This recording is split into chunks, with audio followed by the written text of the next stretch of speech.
اعوذ باللہ من الشیطان الرجیم بسم اللہ الرحمن الرحیم یا ایہا الذین آمنوا اذا لقیتم فئة فاثبتوا واذکروا اللہ کثیرا لعلکم تفلحون۔ اے ایمان والو، اذا لقیتم، جب تمہارا سامنا ہو، فئة، کسی دشمن گروہ کے ساتھ، فاثبتوا، تو ثابت قدم رہو، واذکروا اللہ کثیرا، اور یاد کرو اللہ تعالیٰ کو کثرت کے ساتھ،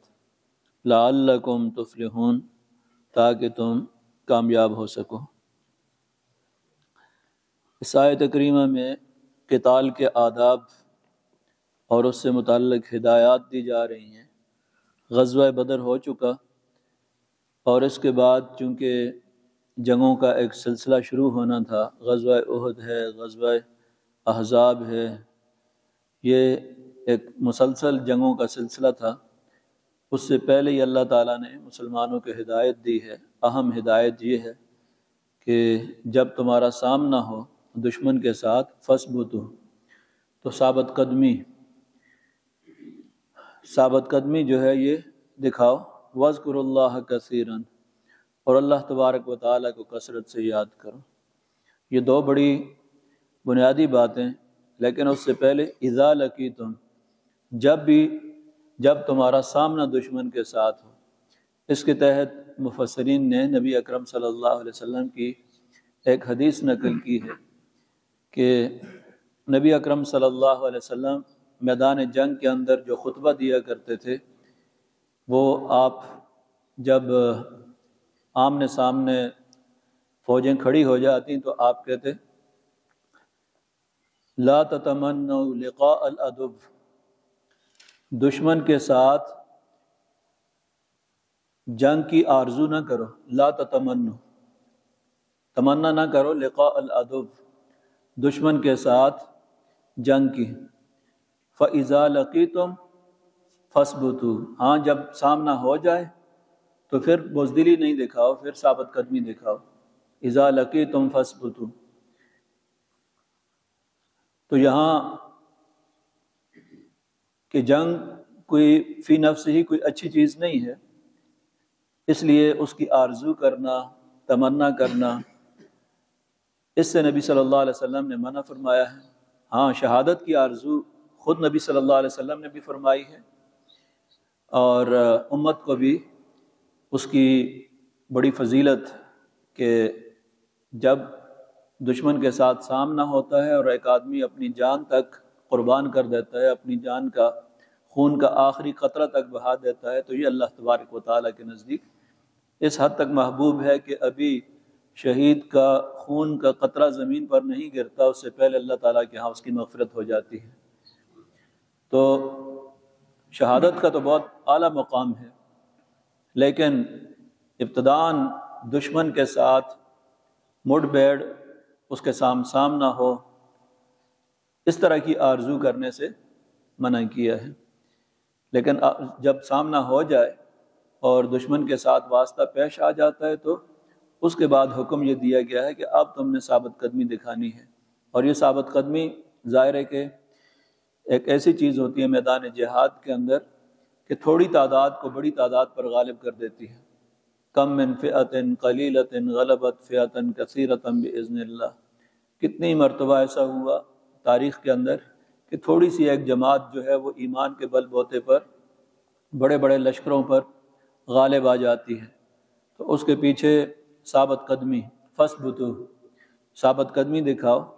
اور ثابت قدمی کے لیے اہم نسخہ یہ ہے کہ واذکروا اللہ کثیرا، اللہ کو کثرت سے یاد کرو۔ اللہ سے تعلق مضبوط ہونا چاہیے، اس سے تمہارا تعلق میدان جہاد کے اندر بھی نہیں ٹوٹنا چاہیے۔ آداب بندگی بھی ساتھ ساتھ سکھائے جا رہے ہیں کہ میدان جہاد کے اندر بھی ایک طرف قتال ہے، لڑائی ہو رہی ہے، وہاں پر بھی بندگی کے آداب سکھائے جا رہے ہیں کہ وہاں بھی اللہ سے تمہارا رابطہ نہیں ٹوٹنا چاہیے، اللہ سے تعلق نہیں ٹوٹنا چاہیے۔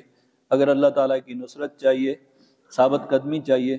تو اللہ تعالیٰ کو کثرت کے ساتھ یاد کرو۔ اور اللہ تعالیٰ کو تو یاد ظاہر ہے کہ آدمی میدان جہاد کے اندر بھی کر سکتا ہے، بلکہ زیادہ یاد آتا ہے اللہ تعالیٰ تو اٹھتے بیٹھتے چلتے پھرتے، اس کے لیے کوئی وقت نہیں چاہیے، باوضو ہونا ضروری نہیں ہوتا، ہر وقت اللہ کو یاد کر سکتے ہیں۔ لعلکم تفلحون، تاکہ تم کامیاب ہو سکو۔ تو کامیابی کا راز ان دو چیزوں کے اندر ہے، اللہ کو کثرت کے ساتھ یاد کرنا اور میدان جہاد کے اندر ثابت قدمی دکھانا۔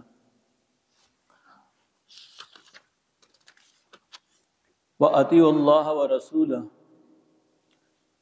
اطاعت کرو اللہ تبارک و تعالیٰ کی، ورسولہ، اور اس کے رسول کی۔ اللہ تعالیٰ کی طرف سے جو ہدایات تمہیں دی جا رہی ہیں کہ ثابت قدم رہو، اللہ کو کثرت سے یاد کرو، اللہ تبارک و تعالیٰ کے ان احکام کو اور ان کی ہدایات کو اگر مانو گے تو اس کے اندر تمہاری کامیابی ہے۔ اور اللہ کے رسول جو ہدایات تمہیں دیتے ہیں، اور وہ ہدایات یہاں چونکہ جہاد سے متعلق ہیں تو جہاد کے اندر بھی جو احکام اور ہدایات ہیں ان کا ماننا بھی تمہارے لیے ضروری ہے۔ وَلَا تَنَازَعُوا، اور تنازع نہ کرو، تنازع نزاع اختلاف، کہ خود میدان جہاد کے اندر جو ہے وہ تنازع نہ کرو، فَتَفْشَلُوا، اس سے تم کمزور پڑ جاؤ گے، تمہاری ہمت پست ہو جائے گی، وَتَذْهَبَ رِيحُكُمْ، اور تمہاری ہوا اکھڑ جائے گی، وَاصْبِرُوا، اور ڈٹے رہو، صبر کرو، ان اللہ مع الصابرین، اللہ تبارک و تعالیٰ کی مدد صبر کرنے والوں کے ساتھ ہے۔ یہاں فوجی نقطہ نظر سے دیکھا جائے تو دو بڑی اہم باتیں ہیں، اطیعوا اللہ و رسولہ، یہ اطاعت، جو ڈسپلن ہوتا ہے فوج کے اندر، جو لوگ فوج سے وابستہ ہوتے ہیں ان کو معلوم ہے کہ فوج کے اندر ڈسپلن کی